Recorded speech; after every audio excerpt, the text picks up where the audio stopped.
and Brian. A voice of this generation.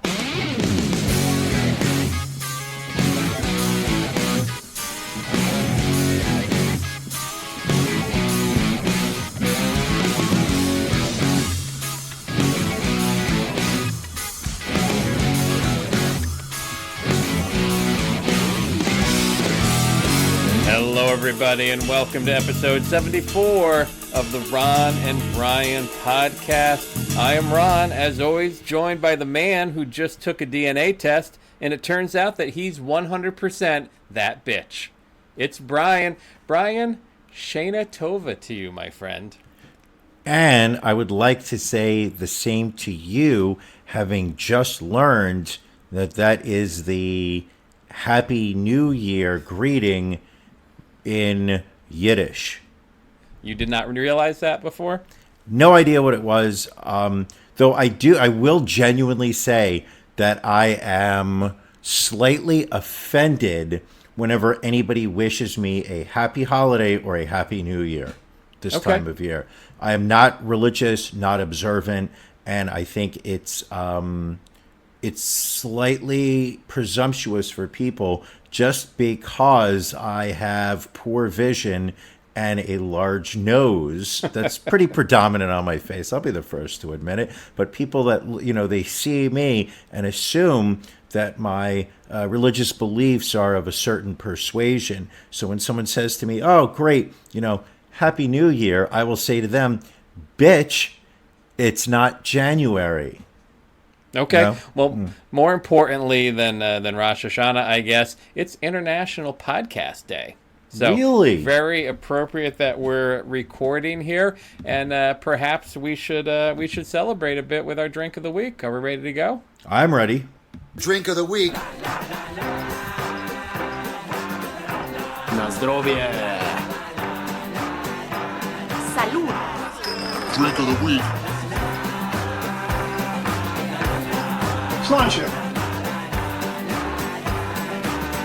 Prost. Drink of the week. Drink of the week. I swear to God, if you tell me you're drinking Macallan 12 again this week, I'm going to be very disappointed. I'm hoping that maybe you stepped it up, mixed it up a bit. What are you drinking tonight? I don't know if you could say I stepped it up. I am drinking a Sam Adams Sam 76 lager. Okay. And I'm also, maybe I did step it up, I've got myself a nice tall shot of Gentleman Jack, which is the Jack Daniel's premium whiskey. Currently, it's residing inside of one of these very fancy frosted Ron and Brian podcast shot glasses that are available in our web store. If you go over to our website, www.joe30330. Brian, I don't think that's quite it. I think they want to go to ronandbrianpodcast.com.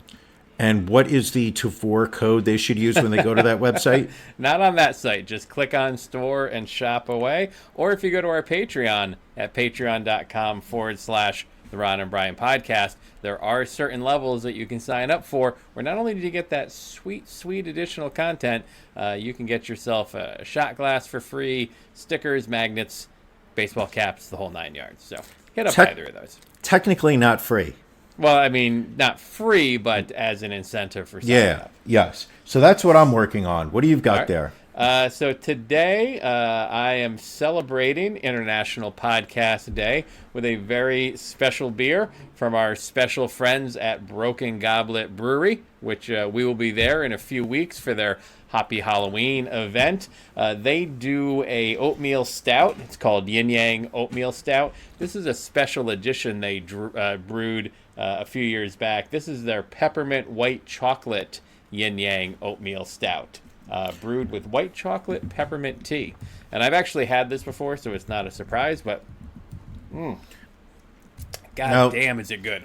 Now, this has nothing to do with the Yin Yang Twins, is it? It does not, no. All right, because they were a very popular hip-hop group back in 2003. This is Yin Yang, like the Asian symbol, yin and yang, good and evil, black and white. I thought you were talking about the Yin Yang Twins. I could see where that mistake would come in. No, but no. Sorry about that. My bad. All right, next up on the docket, of course, it's everyone's favorite. This Week. in Racism. Racism. Brian, they said it Yes. couldn't be done, but Heather Patton knocked off Gene Kramer 67% to 33%, and what some are calling the biggest upset since Buster Douglas knocked out Mike Tyson. You said this one could go either way. Are you surprised with the results of last week's voting? I don't know that I would say that I'm surprised. I think that, when you see a champion in their last bout, I think it is always a moment of sadness when you realize that a great career has come to an end. Jean Kramer, we saw her very fast rise to the top. She had so much strong, brutal thoughts about immigration and hopefully going to Canada and, the way white people should be allowed to just control everything in Michigan. I mean, she literally had the ability to, in my opinion, sweep her 4 rounds and go right to the quarterfinal of the bracketology at the end of the year. We'll see if we can get a Ukrainian beer to back us this time around. But when dropping N-bombs as you walk out of CVS it's a strong, bold move to make. I think we all knew that Jean Kramer may have seen her last victory last week. She was not to be repeating this week. Congratulations to her long, industrious run, and I tip my cap to her. But we have a new champion. A new page has been turned in the book of racism, and I think we need to celebrate our new overlord. All right. Well, I think odds are we're going to see Jean in the year-ending Racism Madness tournament. I mean, 2 wins, quite the impressive vote total over the 3 weeks. I feel we haven't seen the last of her. But like you said, out with the old boss, in with the new boss, Heather Patton. Going to be going for win number 2 this upcoming week. Let's take a look at some of the stories we were following. First, it was the racism that wasn't. We were initially going to report on 12-year-old Amari Allen. She had accused 3 white male classmates at Emmanuel Christian School in Fairfax, Virginia, of holding her down and cutting off her dreadlocks while calling her hair ugly and nappy. However, after security camera footage showed that the attack did not happen when and where she claimed, she acknowledged that she had made the story up. She does maintain that she has been bullied by the boys in the past, but today her family apologized to the boys and their families, as well as apologizing to the school and the community. People were ready to hop all over this story. I believe Don Imus even stepped in when he heard that her hair was called nappy. He stepped in to try to broker a peace deal by stating that nappy is not necessarily considered an insult. But this is also Emmanuel Christian School is the school where Mike Pence's wife, Karen Pence, teaches part-time. So people were really hoping that there was some racism there to hop all over that. But it was not to be, at least not in this instance. But for the actual racism this week, we're going to start by going out to Nevada. DeMonte Ranch High School is under investigation after a student riding their school mascot Mustang rode through the halftime parade of Friday's homecoming game, dragging a black mannequin. The Washoe County School District is looking into how this happened, calling the display culturally and racially insensitive. Out in Savannah, Georgia, and this, for the longest time, appeared like it was going to be our contestant this week. A sheriff's office employee was fired after a video shot of him at a local McDonald's went viral, capturing racist statements he yelled at a 19-year-old student, Christina Riafrio. Amongst other things, he told her that she came to this country, quote, on a fucking boat.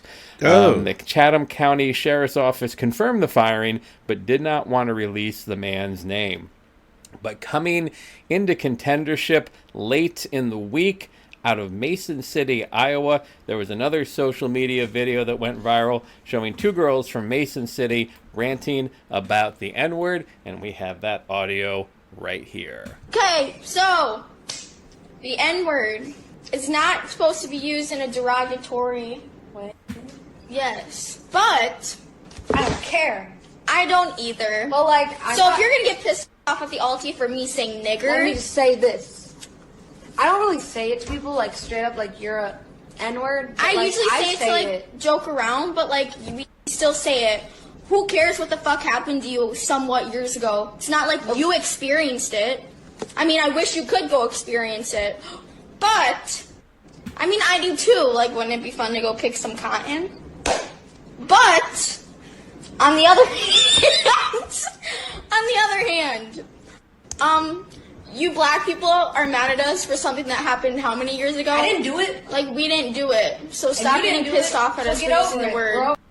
While the girls have not been named by their local media because of their ages, it has been revealed that the girl who speaks the most in the video is a family member of an officer in the Mason City Police Department.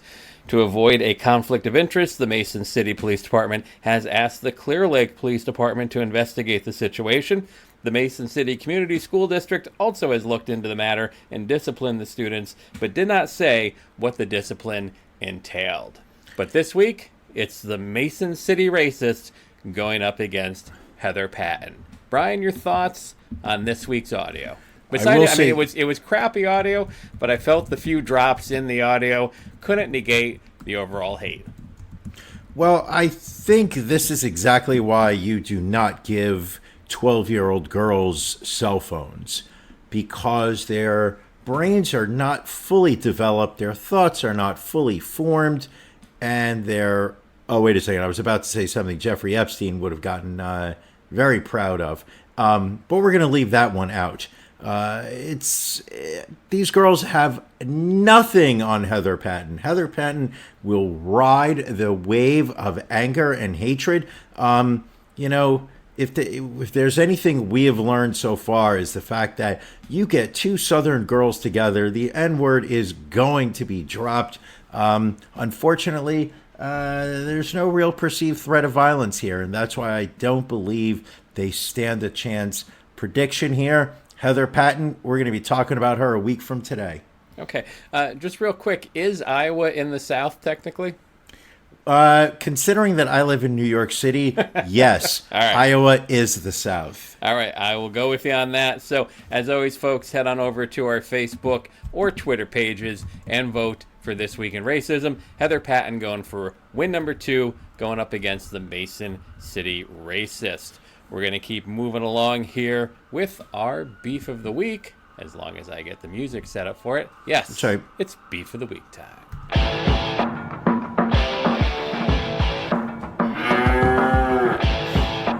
Ron and Brian's Beef of the Week.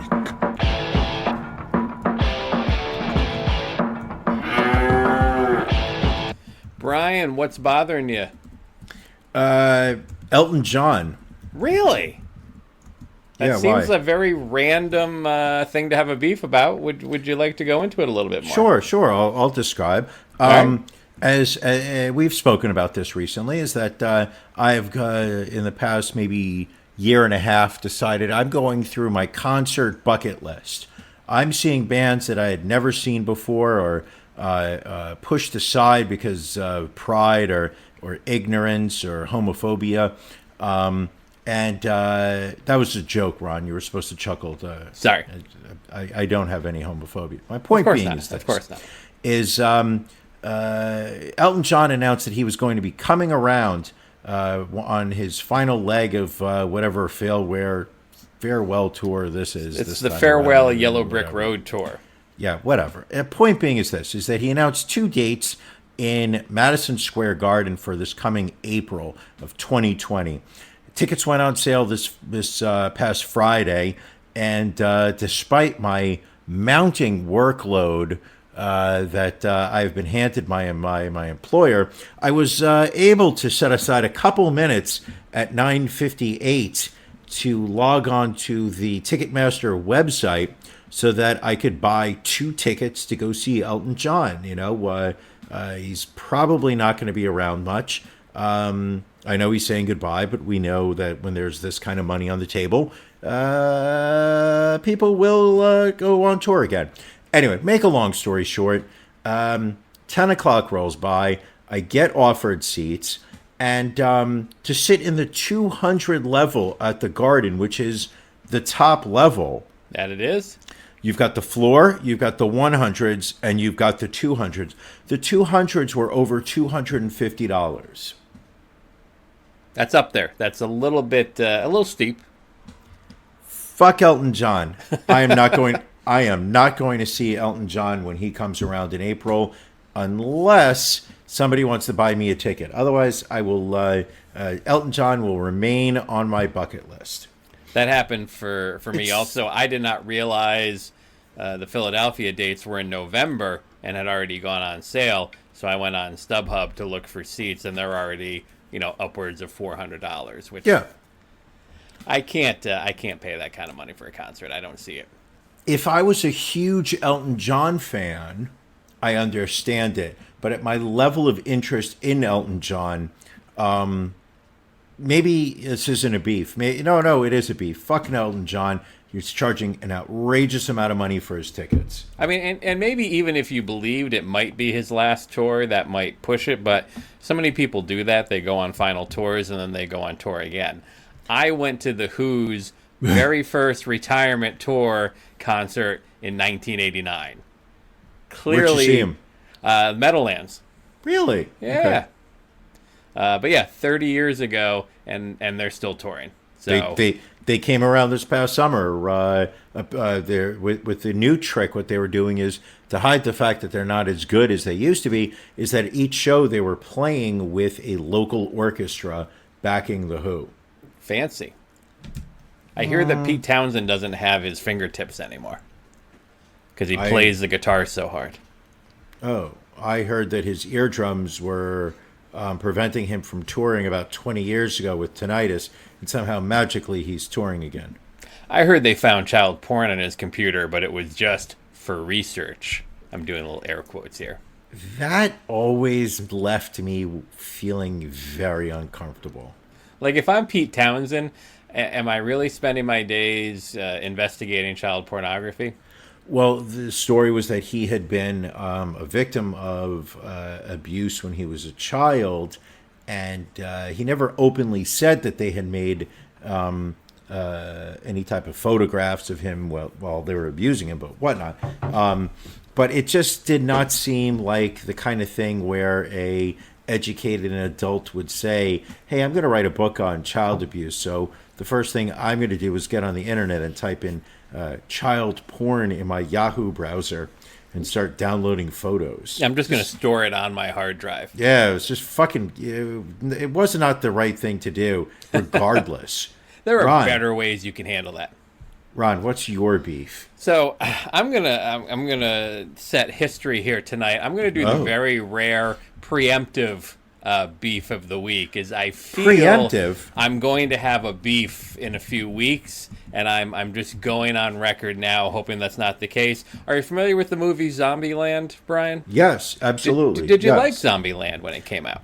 I thought it was okay. I did not see it when it originally came out. I think I saw it about a year or so later on HBO or Netflix or one of those things. I thought it was better than I was expecting. Surprised that we're getting a sequel this many years later. I mean, I very much enjoyed the first one. It's one of those movies that if it's on, I can sit and watch the entire way through. And yes, 10 years later, we're getting a Zombieland 2 with all of the original cast. The initial trailers came out, looked very promising. But now, I don't know if you've noticed, what they're starting to throw in the advertising is, Zombieland 2, directed by the same man that did Venom, written by the same people that wrote Deadpool. And usually when they have to start pulling in other movies that are very popular, it means that they're already acknowledging that the movie that they've done sucks. Oh, I didn't know that. I thought this was another vehicle for Emma Stone to just play her normal, ravishing self on the screen. You're an Emma Stone fan? Always have been. Kudos, you have good taste, my friend. Thank you. I could just cuddle Woody Harrelson. He's just. Did you see him? Did you see him on Saturday Night Live this past week? I did not. I missed Saturday Night Live. No, Ron, you did not miss Saturday Night Live. You just did not watch Saturday Night Live. unbearable. There is something about me, and I'm and you can attest to this. I'm a loyal consumer, and if you do me right, I'll keep coming back. And for some reason, the tradition of waking up on a Sunday morning with my pot of coffee, Saturday Night Live on the DVR, where I can just sit there and watch Saturday Night Live while I drink my coffee, it has outlived the relevancy of Saturday Night Live as a whole. It was an awful episode. And what's worse is that I don't think that it's going to be the worst that they have. Well, they've shown, and I don't know why this is, that they don't even need to put good content out each and every season, and they're still going to get renewed. Right. Well, which I don't get. I don't think that show's been funny for years now. And the worst part is that I think they've had funny people on. I don't know the struggle of writing weekly entertaining oh, wait a second. Maybe it's not so difficult.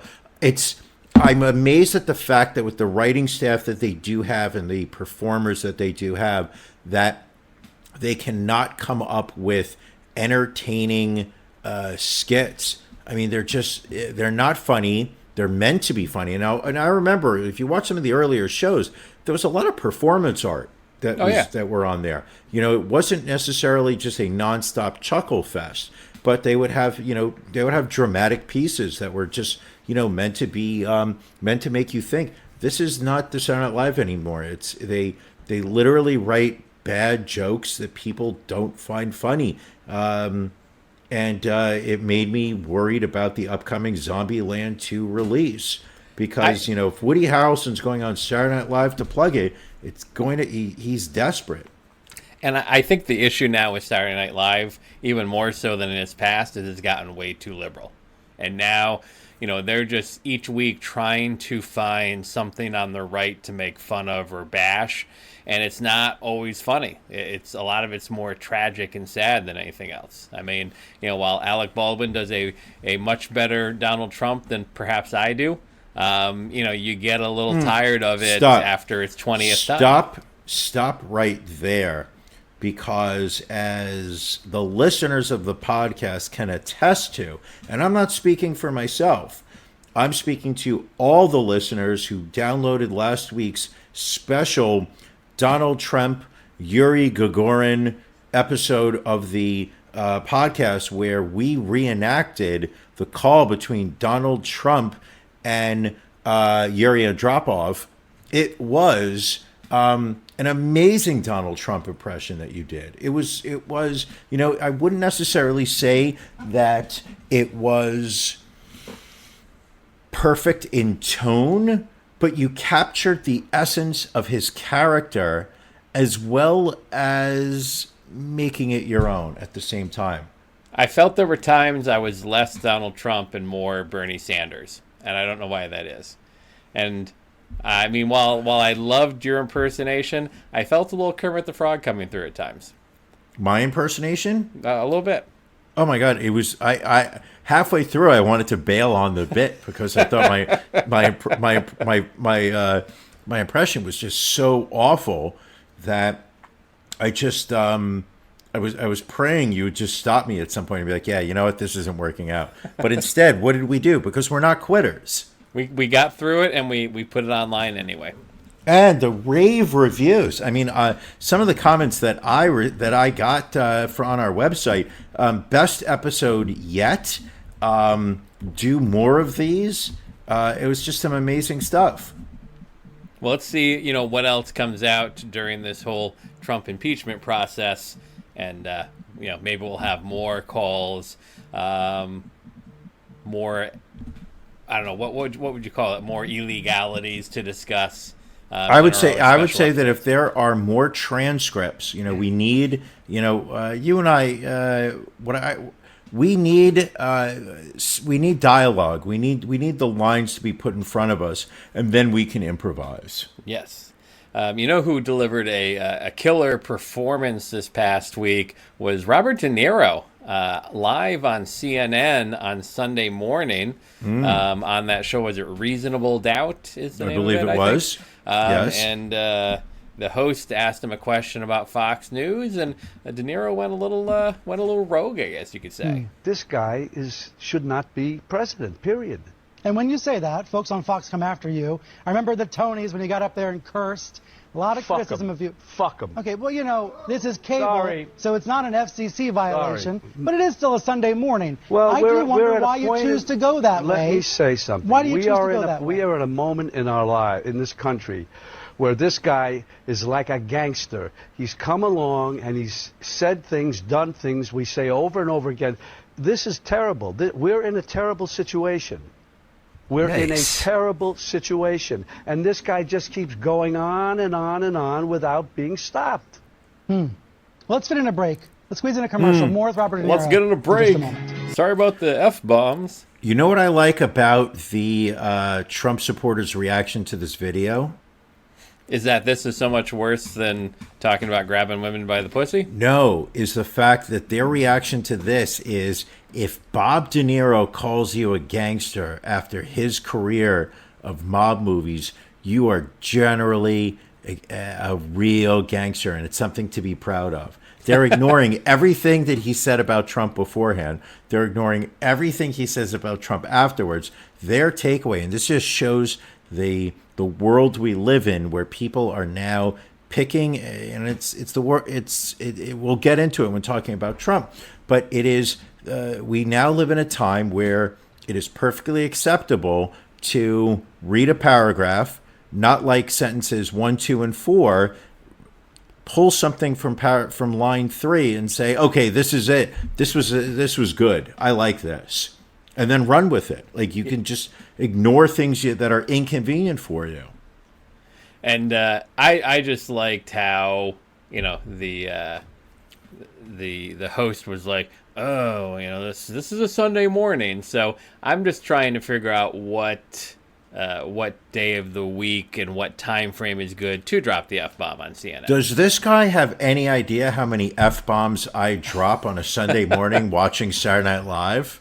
I mean, like, does he know? Does this guy have any idea how many times I say, well, that was fucking stupid? What the fuck did they put that in there for?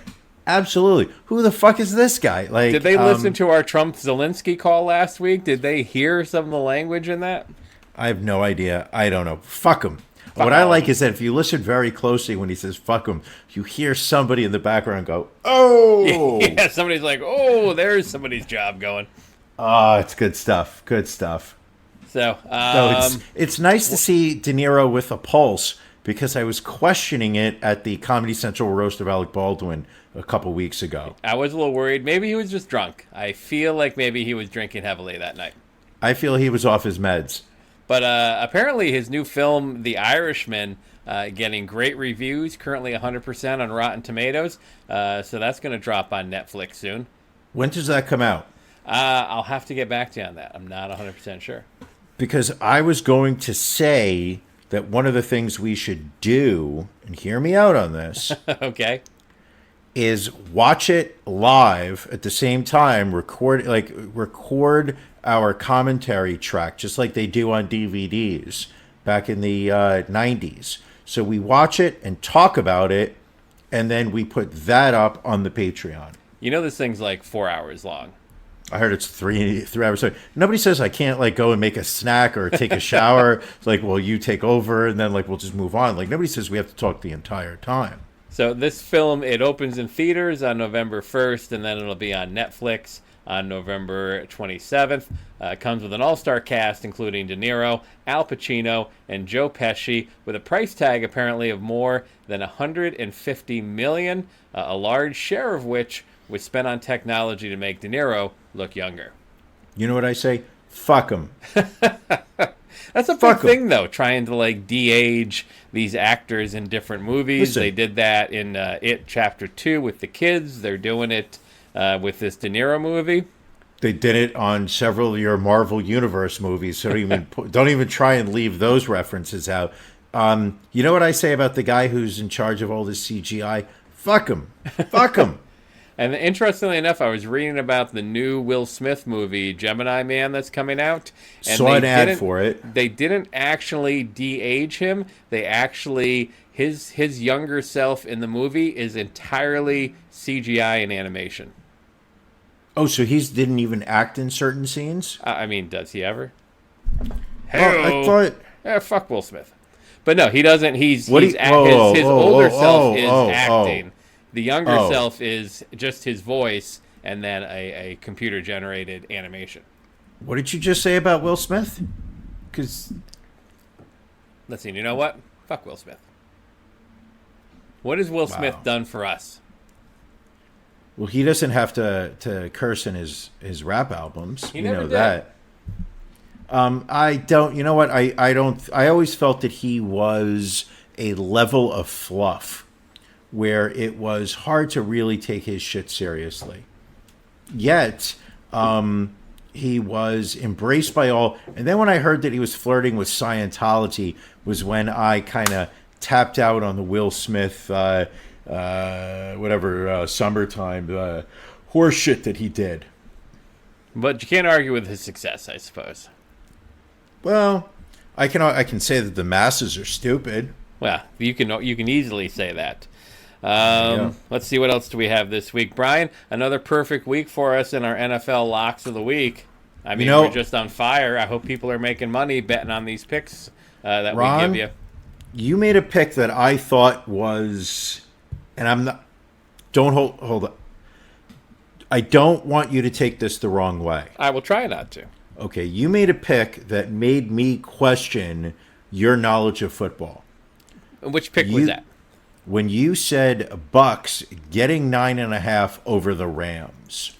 I mean, I would have taken that straight up, and I wish I would, because I would have made more money on it.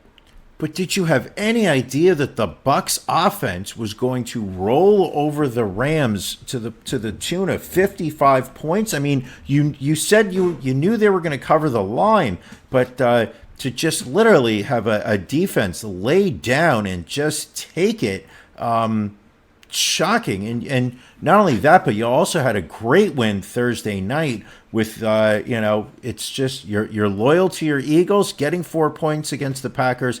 Eagles 34-27 final. Congrats, Ron. You stay undefeated. You are now 8-0. And you, my friend, the Vikings, they were getting 2 points, but you said, you know what, Minnesota, they're a bunch of frauds. I'm going with Chicago. Obviously, Chicago won that by 10. I think Chicago went a little easy on them. That's just my personal opinion. And then, of course, you also picked Chargers giving 16 to the Dolphins, which they actually could have given the Dolphins 20 and still won. So an awesome week for you too, sir. Thank you. Can't lie. I'd like to think that people are making as much money off of our picks as we are, because I've got a friend who lives in Vegas who is he's putting thousands of dollars at the casinos. He's spreading it across several of them, so we don't raise the attention of any of the pit bosses in the out there in the desert. But he is spreading across my wagers. We are collecting, making money on top of money. It's a beautiful thing. I meant to ask you last week if you had seen the story about the guy that had a chance to win $500,000 on an 89-cent bet. No, what is this? So this guy, he did a 20-team parlay, mix of college and NFL teams. He had hit on 19 out of 20, went into last week's Monday night game with Chicago and Washington, needing Washington to win, because he wasn't betting the spread, he was betting outright wins, so that amped up the odds even more when he bet on the underdogs. So if the Redskins had won that game on Monday night, would have completed his 20-game parlay, he would have walked away with $500,000. But the Redskins suck, so he did not. Yeah, but if the guy's smart, hold on. At the end of the day. But if the guy is smart, he goes to Vegas and he bets the other side. I'm sure he probably he's got to play some type of hedge bet. Yeah. Like if you don't go out to Vegas and put $10,000 down on the other team at that point, you're just insane. Yeah. But holy shit, to go 19-1 on a parlay with that last game. Oh, it must have been heartbreaking for him to watch. So who do you like? Who do you like this week? Who are your NFL locks of the week? I got 2 locks. right. I love the Chargers. They dominated Dolphins. This week they're going against a feeble Denver Broncos. I'm saying take the Chargers laying the 6.5. Then a little bit of a scare last week. Patriots against the Bills. Patriots had to, sweat a little bit to eke out a victory. This week they're going up against the Redskins, who got devoured by the lowly New York Giants. I say Patriots minus 15.5. They will roll over their NFC opponents. I got to tell you, I was loving that Pats game. So, I respect you taking that. I was going to take that Pats game, but I like the Ravens going into Pittsburgh, given 4 points. I think the Ravens get the win on the road easily. And then, to your point, the Giants, I don't know if they're necessarily as good as everyone says. Minnesota is coming in. Minnesota is given 4.5 points. And I'm going to take the Giants plus 4.5. I don't know if the Giants pull this off, but I think they keep it close enough to cover that 4.5 point spread. Well, I will say this. Ever since they pulled Eli Manning, this kid is looking sharp. And when I say this kid, I don't know his name. Daniel Dimes. That's his nickname, but Daniel Jones? Davy Jones? Davy Jones Locker? I'm Ron Burgundy. Okay, so we've got... go fuck yourself. So we've got our NFL picks. I'm going to... I know... we did this last year in college football where we picked teams, and we did not have a good year. Who would have thought that we would have each jumped out to an 8-0 start NFL? Hard to believe. Hard to believe. All right, Brian, what else do we have this week that you want to talk about?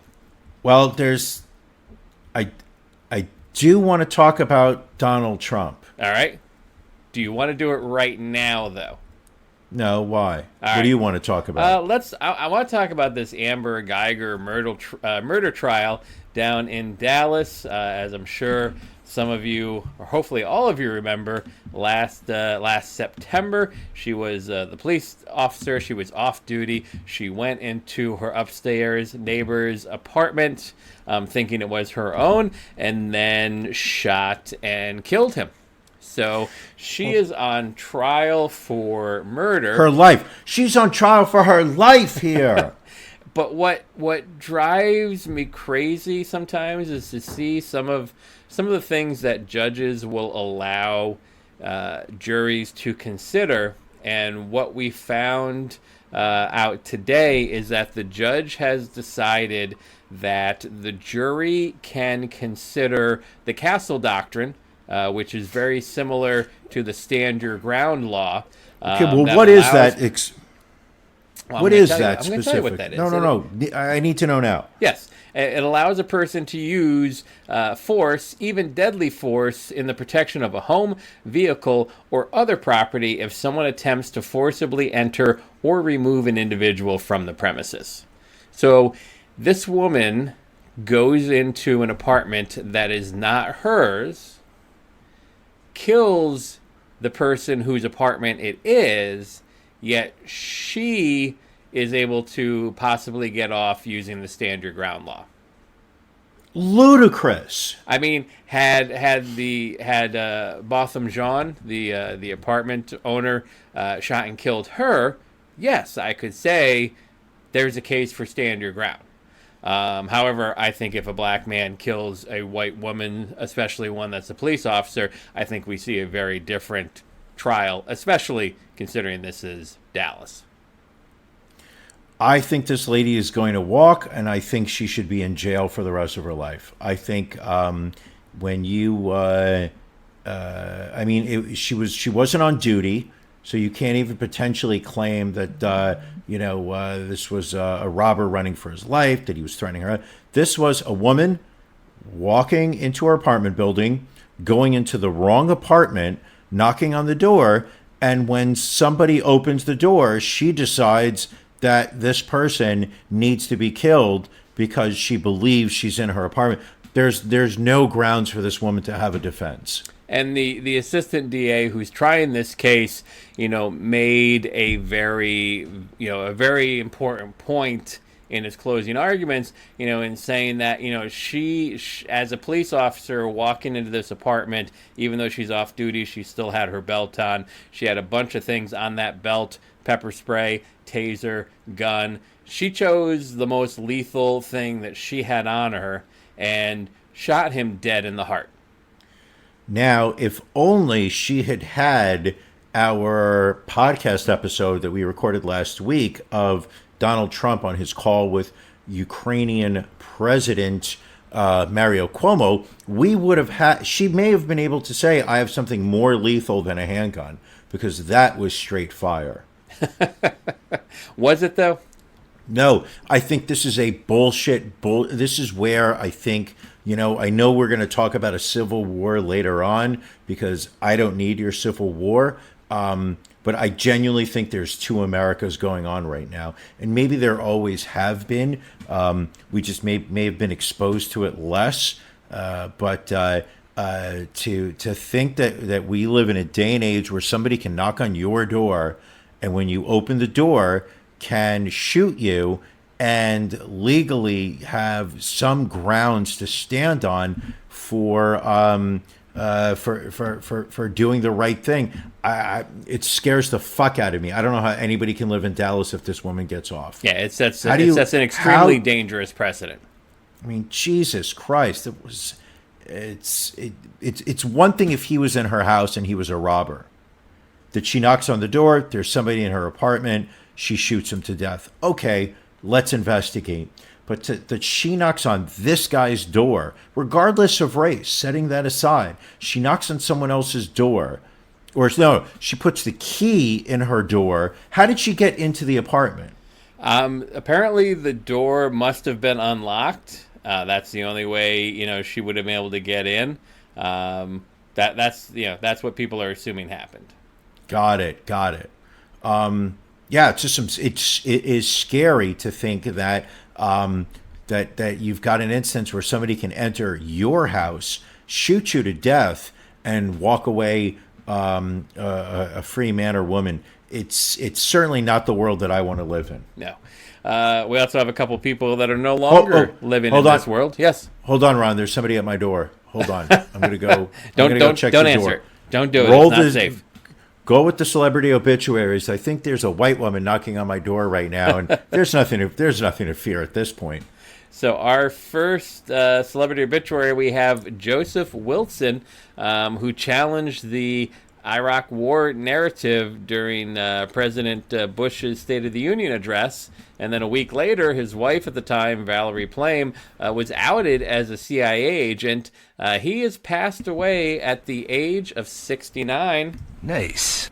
Brian, give us your remembrances of Joseph Wilson. I know he was a dear friend of yours. Actually, if I could, the thing that I remember most about my dear friend Joseph Wilson was the pool parties he used to invite me over to when it was just he and his wife Valerie Plame. She would tell him that there was something they were missing at the store, and he would have to drive to the supermarket, and he'd be gone for about a half an hour or so because the item that she told him that she needed was not at the local Stop and Shop. He had to go across town to Wegmans, and I just got to sit and stare at Valerie. Was that the yellow cake she wanted? Well, she wanted the Swedish cake rolls. Oh, okay. And it's you can't get it everywhere. I understand. Yeah, Joseph Wilson. I mean, here you've got a figure who he was an American diplomat. He questioned during a time period where you were not supposed to question George W. Bush.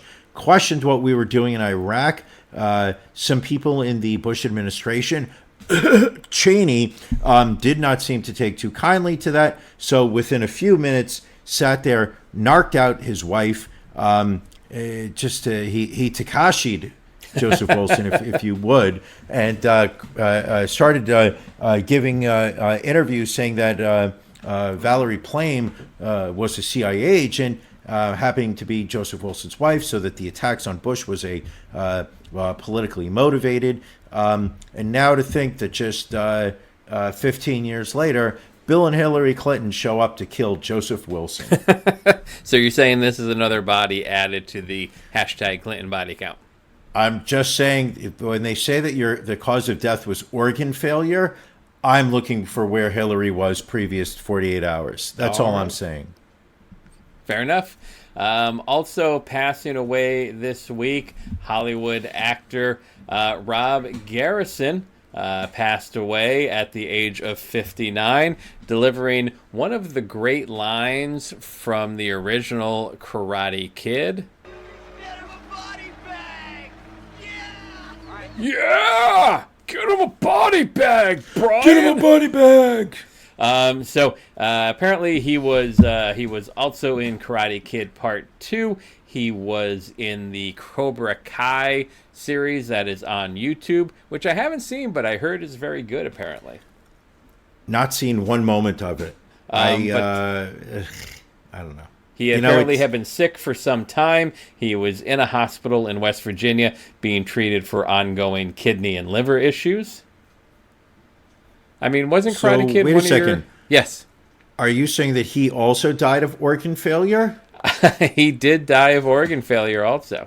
Where was Hillary? One can only ask. Because we both know that Bill Clinton was not Cobra Kai. He was actually in Cobra Kai during his freshman year of high school, and they kicked him out because he refused to smoke marijuana in the school bathroom while being surrounded in a homoerotic circle inside of a shower cage. That's very specific. But thank you for giving us that little bit of info. Well, let's see, what else do we have here? I know you put this. I love that you put this. Hold on. Yes. What? You put do we this bother note grading on the Google Keep? What note? This story, and you entitled it "Ron Creams in His Pants." Yes. And it's due to SpiderMan staying in the Marvel Cinematic Universe. And I'll tell you why, and I will tell please do. Why. Because it was just, I think 2 weeks ago, possibly 3, that I would like to think that you're my partner. Yes. You're my podcast partner. You're my non-sexual life partner. You are the person that puts a smile on my face. The yin to your yang, if you will.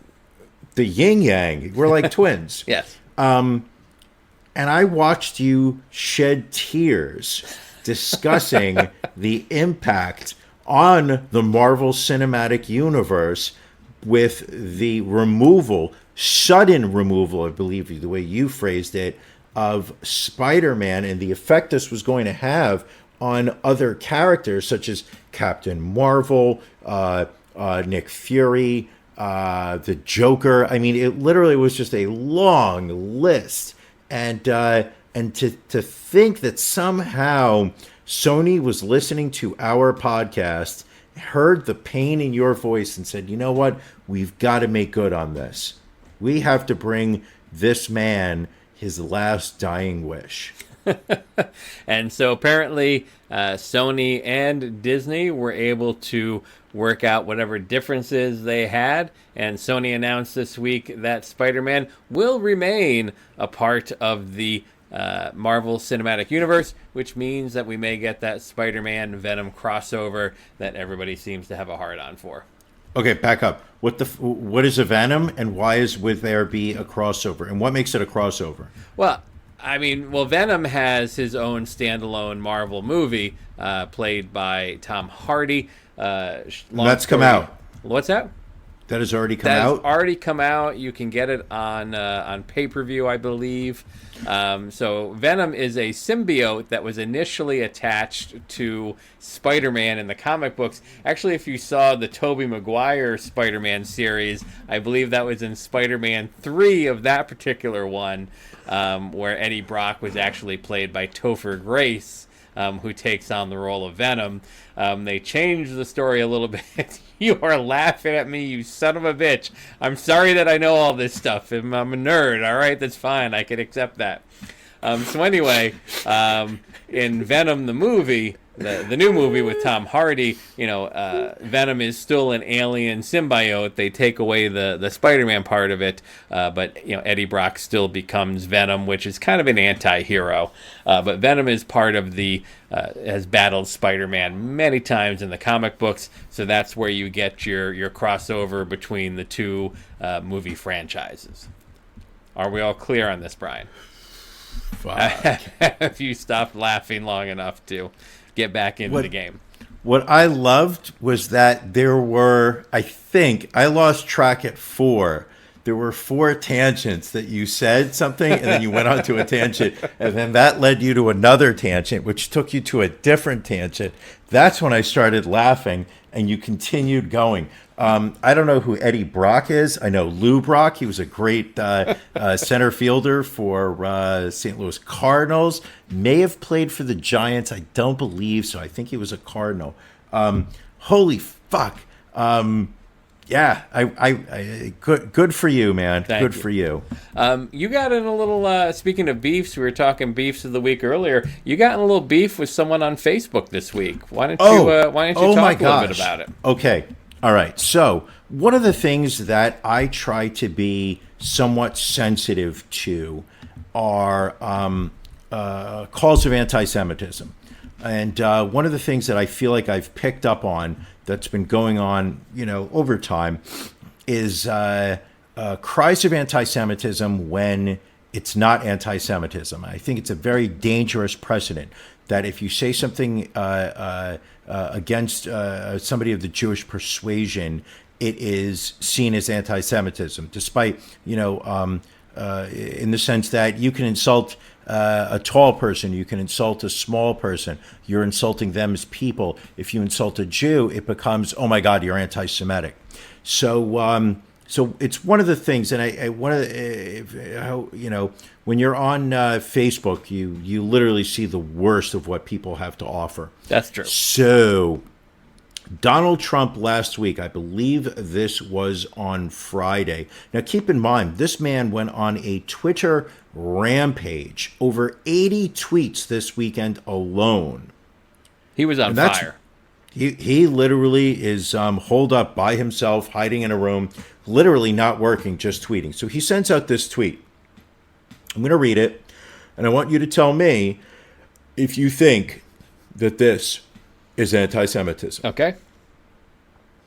Can you imagine if these do-nothing Democrat savages, people like Nadler, Schiff, AOC plus 3, and many more, had a Republican Party who would have done to Obama what the do-nothings are doing to me? Oh, well, maybe next time. So am I? Your question to me is if I find something necessarily anti-Semitic about that. Yes. I feel, while I think he is definitely a racist and probably an anti-Semite, I don't know that this particular statement is anti-Semitic. I think he's really just trying to lump everybody together, and that was the best word he was able to come up with at that exact moment in time. Thank you for validating my own feelings, because one of the things that I saw at least 3 of my friends on Facebook had quoted this, talking about how Donald Trump continues with his anti-Semitism, and I sat there and said, well, hold on. Nadler and Schiff are 2 of the congressmen in the House of Representatives that are pushing the impeachment as hard as possible. So I think this is more, he's calling them out to try and defend himself, not because they're Jewish. And holy shit, did people go after me? I mean, some people get very passionate about defending their stances. Dude, well, no, that was the thing. It wasn't the people that had posted. It was friends of the people that had posted. Okay, so they were defending their friend. My friend posts Donald Trump being anti-Semitic, and I literally just said, I actually don't think he's being anti-Semitic here. I think he's just responding to the 2 people that are in the House that are pushing the impeachment. I think it's a coincidence that they're Jews. And suddenly, people came out of the woodwork to I realized I triggered people and I felt attacked. And have you recovered from this attack by now? Yes. All right. Well, speaking of Donald Trump, obviously there has been an impeachment inquiry opened by the House of Representatives. The count of people in the House that would apparently vote for impeachment is up to now 227, above the 218 needed. Mitch McConnell has indicated that should the House vote for impeachment, he would have no recourse but to hold the impeachment trial in the Senate. Like you said, Donald Trump went crazy with the tweets over the weekend, continuing to tweet like a madman today. Where are we at right now with this impeachment?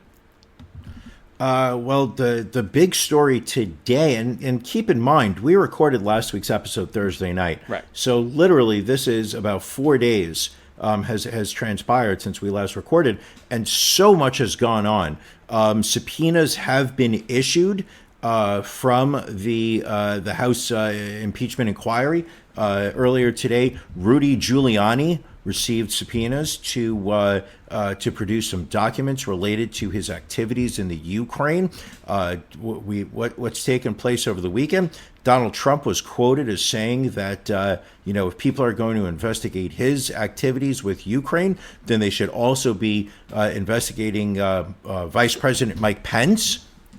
Because when you're being attacked, the first thing you do is also throw your number two under the bus. Of course. Then you've got Rudy going on every single news outlet that's willing to talk to him, where he now starts throwing Secretary of the State Department, Mike Pompeo, throwing Pompeo under the bus by saying he started showing his phone so that people could see text messages between him and the State Department head, showing that this was not some type of rogue off the books foreign policy, but that Pompeo was aware of everything Rudy was doing, that this was something that this was sanctioned by the White House. I mean, literally, you are starting to see for the first time in this Republican presidency, you're starting to see cracks in the Republican Party. There was Trump's NSA. Who was his first? Who was the guy that was interviewed by Stephanopoulos this week? Oh, that was it? Wasn't Kevin McCarthy? I want to say Mosham. No, it wasn't Mosham, or it was something. What's his name? You don't know. I don't know. I haven't kept up on it as much as I should have. Let's say. God damn it, Ron! Well, Giuliani was interviewed by Stephanopoulos. Who else was interviewed? Oh, did he really? There was a guy. He was and basically Mathis, was it?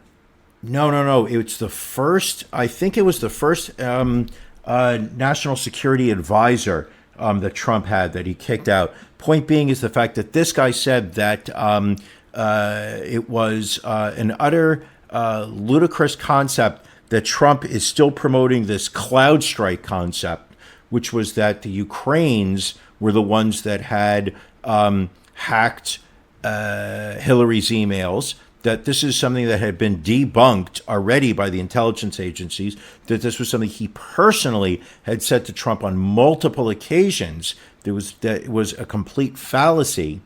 And that's Tom Bossert you were thinking of. What was the name again? Tom Bossert. Tom Bossert. I believe that he and I were in a garage band back in 1974. He played a mean bass. I will say this: could not hit the high notes on backing harmonies. So that was your band Massive Semen Explosion, wasn't it? Of course. But you're starting to see Republicans start, and not only that, but there was an article today that said that Paul Ryan, who is the former Speaker of the House, who did not seek re-election, that he is now on the board of directors for Fox News, and that he is now calling for Fox News to cease their support of Donald Trump. And we'll see. Is an amazing. Donald has turned on Fox News, clearly. Now we'll see how much support Fox will give him during this impeachment process. It was an amazing weekend. A lot of stuff took place. All right. Well, I think that's about all we have for the regular episode. We're going to hop off of here. We're going to start our post-show episode that is exclusively for our Patreon subscribers. So if you'd like to subscribe, head on over to patreon.com/The Ron and Brian Podcast. You can also just go to ronandbrianpodcast.com. All of our links are there to Patreon, to our social media feeds, to all of our different podcast feeds. The web store is there, the blog is there, the contact us is there. So literally, just go to ronandbrianpodcast.com, check out everything, all things Ron and Brian, and of course, go to Facebook and or Twitter to vote on This Week in Racism. Brian, you have anything else before we go over to the paid side? I cannot wait for it. And if you're not a Patreon member, go to the website, click on the link, subscribe. It's a few dollars a month, but what you're getting is priceless. All right. So we're going to head on out of here. Thank you for joining us. As always, listen, rate, review, and subscribe.